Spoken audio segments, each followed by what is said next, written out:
Hola, j'espère que vous allez bien, que vous avez la forme. Je suis très contente de vous retrouver dans une nouvelle vidéo puisqu'on va parler de sujets vraiment que j'adore. On va parler de vacances, on va parler d'organisation, conseils, budget, etc. On va parler vraiment des choses voilà, que j'aime le plus parler. Alors je sais que je vais parler de vacances et que c'est clairement pas la meilleure période pour parler de ça puisque quasiment tout le monde est rentré de vacances et a repris un petit peu le train-train quotidien. Voilà, ça a été la reprise pour pas mal de personnes, mais je sais qu'il y en a quand même quelques-uns qui partent quand même un peu qui partent en hors saison. D'ailleurs ça va être mon cas, je suis partie à Barcelone. Si vous avez suivi mes vlogs, que je vous conseille d'aller regarder, donc je suis partie au mois d'août avec des copines, et là au mois d'octobre je vais repartir quelques jours à Athènes. Donc là on est en train d'organiser tout ça. On a déjà pris les choses les plus importantes, donc le billet d'avion et le logement. Donc on est un petit peu en train de faire tout ça. Je pars dans 3 semaines, donc il y aura un nouveau vlog qui sortira à ce moment-là. Et du coup je me suis dit que c'était l'occasion pour parler un petit peu des bons plans, de comment on fait nous pour s'organiser, trouver vraiment des choses pas trop chères pour pouvoir justement partir un petit peu comme ça, on va dire un peu souvent, plusieurs fois dans l'année comme ça en vacances, et se faire plaisir sans avoir un budget excessivement élevé. Donc au niveau des conseils, je vais vraiment essayer de vous donner des conseils qui soient assez larges, dans le sens où je vais autant vous parler du budget, comment mettre de côté, enfin en tout cas comment moi je procède pour pouvoir mettre de côté et partir plusieurs fois dans l'année en vacances, comment s'y prendre à l'avance justement pour réserver tout ça en amont, et aussi sur place en fait, comment après ça se passe pour vraiment économiser un maximum. Donc je vais commencer déjà par la partie un petit peu budget, mettre de côté, etc. Forcément on n'a pas tous les mêmes moyens, les mêmes revenus et des choses comme ça, donc on met un petit peu tous de côté à notre échelle comme on peut. Pour ma part, pour pouvoir mettre de côté et pouvoir en fait gérer en fait mon budget toute l'année, donc pas que sur les vacances mais vraiment sur tout, j'utilise une application qui s'appelle Bankin, enfin je sais pas comment ça se prononce. Je vous mets le logo juste là. Ça me permet vraiment de gérer mon budget, c'est-à-dire qu'en fait j'ai des catégories, donc par exemple logement, alimentation, loisirs, sorties, autotransport, achat, shopping, abonnement, esthétique, dépenses professionnelles, etc., etc. Voilà, il y a plein de catégories en fait qui sont déjà créées dans l'application. Et puis après, c'est vous qui mettez le budget que vous voulez consacrer à chaque catégorie. Et après, ce qui est bien, c'est que du coup, il vous met le montant total. Donc forcément, l'objectif, c'est de ne pas avoir un montant total qui soit au-dessus de ce qui rentre forcément au niveau du financier, quoi. Il y a aussi la catégorie banque. Donc ça, c'est un peu aussi ce que vous pouvez mettre de côté si vous voulez mettre des économies. Alors après, là, vous avez la partie gratuite, je crois que vous avez une partie payante. Personnellement, j'ai la partie gratuite. Je crois que si vous voulez ajouter ou personnaliser vraiment certaines catégories, il faut la partie payante, mais avec la partie gratuite, franchement, vous avez vraiment pas mal de choses. Donc vous pouvez quand même assez personnaliser, on va dire facilement, ou un peu mettre à votre sauce selon vous ce que vous avez envie de privilégier ou non. Et du coup, au fur et à mesure du mois, selon vos dépenses, vous avez vos sorties et vous avez le pourcentage en fait de ce que ça représente sur vous, sur ce que vous dépensez en fait au total. Vous avez le pourcentage. Et voilà. Je trouve que c'est intéressant parce que comme ça, si vous vous dites, voilà, tous les mois j'ai envie de mettre, je sais pas, 50 € de côté pour les vacances, comme ça vous mettez votre catégorie, vous mettez 50 € de côté pour les vacances ou pour X ou Y raison. Je vais ensuite vous parler des vacances concrètement. Donc il y a des conseils qui sont un petit peu bateaux parce que c'est des choses qui sont assez logiques, mais je vais quand même un peu plus détailler pour vraiment vous donner le maximum de conseils. Donc le premier que je me suis tout noté là-dessus, c'est tout simplement s'y prendre à l'avance forcément pour avoir plus de choix et avoir des prix beaucoup plus attractifs. Ça c'est quelque chose de logique, c'est voilà, c'est sûr, mais vraiment essayer de ne pas faire les choses au dernier moment parce que sinon on se retrouve avec des choses qui sont chères, on n'a pas du tout de choix et après c'est compliqué pour organiser tout le reste. Après je sais qu'il y a des personnes qui n'ont pas connaissance de leurs vacances trop à l'avance, elles le savent limite au dernier moment, un mois à l'avance limite, ce qui fait qu'on ne peut pas trop réserver à l'avance dans ces cas-là. Donc si jamais il existe quand même des applications ou des sites internet, des choses comme ça qui permettent clairement de pouvoir partir au dernier moment pour pas trop cher. Il y a Last Minute qui existe. Alors je l'ai jamais encore utilisé parce que du coup je prévois quand même assez à l'avance. Mais c'est quand même pas mal. Il y a Voyage Privé. C'est en fait des sites, des plateformes qui en fait vendent les dernières places dans les hôtels. Ce qui fait que du coup ça revient vraiment à pas cher et souvent vous avez le vol qui est compris dedans. Donc vous avez vraiment tout, vous avez le vol aller-retour qui vous propose différents horaires, les différentes dates. Il propose du coup l'hôtel. Après vous avez quand même des options si vous voulez choisir avec certaines options, petit déjeuner compris ou pas. Enfin voilà, il y a vraiment pas mal de choses intéressantes. Donc après je les ai jamais trop essayées, mais en tout cas pour avoir eu des témoignages, c'est des choses qui fonctionnent plutôt bien et où on peut faire pas mal d'économies. Après pour ce qui concerne les avions, alors il y a un mythe, je sais pas si réellement c'est vrai, mais apparemment quand le mardi, enfin quand on commande des billets d'avion le mardi entre 3 et 4 heures du matin ou entre 3 et 5 heures, comme il y a une certaine actualisation à ce moment-là je crois, les prix sont moins chers pendant cette courte durée. J'ai jamais vraiment regardé, donc est-ce que c'est un mythe ou est-ce que c'est vrai, je ne sais pas, mais apparemment ce serait moins cher pour les vols d'avion. Je n'ai encore jamais vraiment regardé à ce moment-là.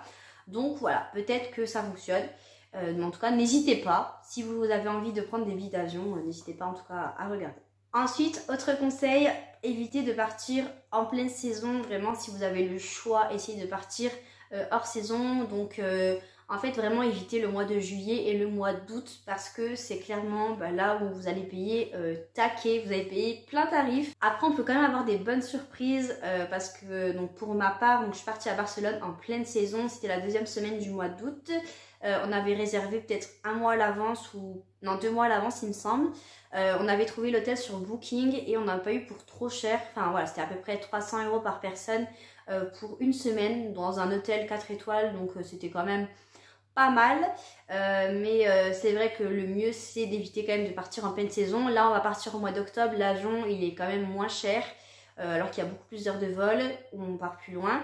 Le logement on a plus de choix aussi et puis c'est moins cher et puis bref en soi c'est moins cher par rapport à pas mal de choses, donc vraiment évitez quand même de partir en pleine saison si vous avez le choix. Et souvent recommandé, c'est de partir plutôt aux alentours du mois d'avril, mois de mai, ou alors partir en septembre, voire en octobre maximum. Après, c'est vrai que novembre, décembre, sauf si vous voulez partir dans les îles, dans les choses comme ça, où là au moins il fait chaud. Mais c'est vrai que partir juillet, août, vraiment, je vous le déconseille absolument. Ensuite, on va parler logement. Donc, comme je vous l'ai dit, si vous partez vraiment en dernière minute, il y a les plateformes Last Minute et puis la plateforme Voyage Privé qui existe. Il y en a aussi plein d'autres qui existent, hein, il y en a vraiment beaucoup, mais je vous conseille quand même de prendre les plus recommandés et les plus connus, au moins vous êtes sûr qu'il n'y aura vraiment pas d'arnaque et que ce soit sécurisé. Et comme du coup je vous l'ai dit, nous on avait réservé avec Booking pour l'hôtel à Barcelone, on n'a pas eu pour si cher que ça, enfin je trouve que ça allait quand même au niveau du prix. Après c'est sûr qu'il y a beaucoup moins cher, il y a quand même beaucoup moins cher, mais voilà ça va 300 € pour une semaine. Je vais calculer ça fait combien par nuit, sachant qu'il y avait le petit déjeuner compris. On a eu pour 60 € par personne, voilà, avec petit déjeuner compris, sachant que c'était un hôtel quand même qui était à 4 étoiles, qui était quand même très bien recommandé et qui était assez proche de tout, ce qui a fait qu'on a pu vraiment prendre que les transports en commun pour faire tout ce qu'on voulait faire. Donc c'était vraiment pratique. Donc voilà, Booking, les Airbnb aussi, ça c'est vraiment le top. Ensuite pour ce qui concerne le transport, donc après tout dépend de où vous allez aller, parce que voilà, au niveau du transport c'est vrai qu'il y a quand même pas mal de choix entre l'avion, la voiture, covoiturage, etc. Si vous restez en France, que vous partez pas très loin, après tout dépend du nombre de personnes que vous êtes. Sûr que si vous êtes deux, il vaut mieux privilégier peut-être les transports en commun, donc le train ou le bus ou les choses comme ça. Si vous êtes forcément à 3, 4, 5, là c'est vrai que c'est mieux de faire du covoiturage clairement. Après il y a aussi tout ce qui est Blablacar, ça je l'avais fait une fois quand j'étais partie dans le sud de la France. J'avais utilisé le Blablacar, ça m'était revenu pour vraiment pas cher. Je crois que pour aller-retour j'en ai dû avoir pour 50 € ou 75 €, quelque chose comme ça, mais en tout cas pour moins de 100 € c'est sûr. Sachant qu'en train, à ce prix là c'est un peu compliqué, sachant que j'étais partie au mois de juin je crois, donc c'était pas encore à la pleine saison mais c'était quand même pendant l'été. Ensuite pour tout ce qui est vol, pour bien comparer les prix, alors j'ai pas de site de comparateur, de choses comme ça, moi je le fais vraiment de façon très très simple, c'est-à-dire que je vous montre en capture d'écran, ça sera beaucoup plus simple que de l'expliquer comme ça. Mais nous, ce qu'on avait fait, c'est qu'on a tout simplement tapé l'endroit dont vous voulez partir, à l'endroit où vous voulez aller, tout simplement. Et puis après, quand vous descendez au niveau de, en bas sur Google, vous choisissez clairement vos dates. Donc là, je vais prendre un exemple, on va dire qu'on part voilà, du 26 au 29 novembre, admettons. Donc voilà, là vous voyez clairement que vous avez déjà plusieurs propositions. Donc là, pour 49 € aller-retour depuis Bâle pour aller à Athènes en mois de novembre, sans escale en plus l'aller et le retour, vous en avez pour 49 €. Donc autant vous dire que c'est dérisoire. Et ça montre que quand vous partez, quand vous prévoyez vraiment à l'avance, parce que le 26 novembre c'est quand même dans moins de 2 mois. Vous avez vraiment des tarifs vraiment pas chers du tout. Franchement, nous, c'est comme ça qu'on a pu avoir des vols pas trop chers. Là, par exemple, pour Athènes, aller-retour, on a eu pour 150 €, sachant que l'aller, il était à 90 et le retour, il était à 50. D'ailleurs, par rapport à ça, je vous conseille aussi de partir en semaine parce que le week-end, en fait, que ce soit hors saison, même si c'est en hors saison, le week-end, ce sera forcément plus cher au niveau des billets parce qu'il y a plus de demandes. Et même si vous y prenez à l'avance, ce sera forcément plus cher. Alors que si vous partez le jeudi, le lundi ou peu importe dans la semaine, vous allez avoir des prix beaucoup plus attractifs. Là, les jours que j'avais choisis, c'était du jeudi au lundi. D'ailleurs, pour Athènes, c'est ce qu'on a choisi, on a fait du jeudi au lundi. Ce qui a fait que les prix étaient vraiment attractifs et vraiment intéressants. Comment prévoir quand on va être sur place? Donc là, c'est encore en amont avant de partir, avant le jour J. Ce qu'on a fait pour Barcelone et ce qu'on est en train de faire pour Athènes, c'est qu'on est en train de faire un peu un listing de tout ce qu'on pourrait déjà faire là-bas, que ce soit au niveau des activités, au niveau des restaurants, des brunchs, des choses comme ça. En fait, on essaye déjà de regarder à l'avance parce que en fait, le problème, c'est que si on ne regarde pas à l'avance, le jour où on va être là-bas, déjà, on ne saura pas trop quoi faire en premier pour commencer. Et puis au niveau des restaurants, si on n'a pas regardé un minimum avant, quand on ne connaît pas un pays, surtout quand c'est un pays étranger, il se passe qu'on se fait souvent avoir par les attrapes touristes, donc dans des restaurants peut-être plus chers que ce qu'on pourrait trouver ailleurs. On va peut-être tomber sur quelque chose qui ne sera pas forcément de bonne qualité. Enfin voilà, du coup on est vraiment dans l'inconnu, alors que si on se prépare un minimum à l'avance, sans pour autant avoir un plan précis, parce que c'est pas non plus le but, mais avoir au moins un listing de différents restaurants, des choses comme ça, au moins voilà, ça permettra d'avoir une idée claire au niveau de votre budget, de combien vous allez pouvoir consacrer au total sur les restaurants, les activités, etc. Ce que je vous recommande pour faire vraiment ce listing, c'est d'aller notamment sur Pinterest. C'est vraiment là que j'ai su les bons endroits, les bons plans, les meilleurs restos, les meilleurs tarifs, etc. À chaque fois, j'ai jamais été déçue, que ce soit pour Barcelone, même quand on est allé à Nice également, j'avais trouvé des bons restos en fait comme ça grâce à Pinterest, parce qu'il y a souvent en fait des personnes qui font des articles, qui font des articles sur leur blog en mettant par exemple, je sais pas, guide touristique pour Athènes, 4 jours, les 10 meilleurs restaurants, 4 jours de visite à Barcelone, 4 jours de visite à je sais pas où en Italie, bref, peu importe. Vous avez vraiment tout ce qu'il vous faut sur Pinterest. Il y a beaucoup de blogueurs qui partagent vraiment les bons plans au niveau des vacances, que ce soit aussi au niveau des transports. D'ailleurs, grâce à ça, j'ai pu découvrir une application, je vais vous en parler maintenant, qui s'appelle Get Your Guide. Je suis désolée pour mon accent pourri. Je vous montre aussi en capture vidéo, ça va être beaucoup plus simple que de vous expliquer comme ça tout seul. Mais en gros, c'est une application qui fonctionne vraiment dans tous les pays, dans toutes les villes, etc. Vous tapez la ville où vous allez aller.